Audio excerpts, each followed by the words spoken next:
Hi friends. నార్మల్‌గా fruits తినమంటే పిల్లలు కానీ, పెద్దలు కానీ ఇష్టపడరు కదా! అలాంటప్పుడు ఇలా జ్యూస్ లాగా చేసివ్వండి. ఇక్కడ పపాయ జ్యూస్ చేస్తున్నాను. పపాయ వల్ల చాలా హెల్త్ బెనిఫిట్స్ ఉన్నాయి.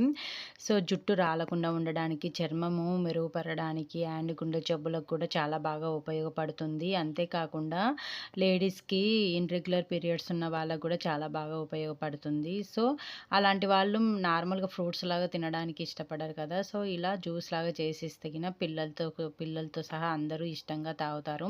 సో, పపాయని చిన్న చిన్న పీసెస్‌లాగా కట్ చేసుకొని మిక్సీ జార్‌లోకి యాడ్ చేసుకోవాలి. తర్వాత దీంట్లోకి 2 టేబుల్ స్పూన్ల sugar and ice cubes, water వేసుకొని జ్యూస్ పట్టేసుకోవడమే. మీరు మిల్క్ షేక్ లాగా చేసుకోవాలంటే కాంచి చల్లార్చిన పాలు అండ్ డ్రై ఫ్రూట్స్ వేసుకోవచ్చు. సో, అంతేకాకుండా షుగర్‌కి బదులు బెల్లం కానీ, హనీ కానీ కూడా యూజ్ చేయొచ్చు. సో, ఇలా జ్యూస్ లాగా పట్టేసుకొని తాగేసేయడమే. చాలా బావుంటుంది. తప్పకుండా ట్రై చేయండి. Thank you for watching friends.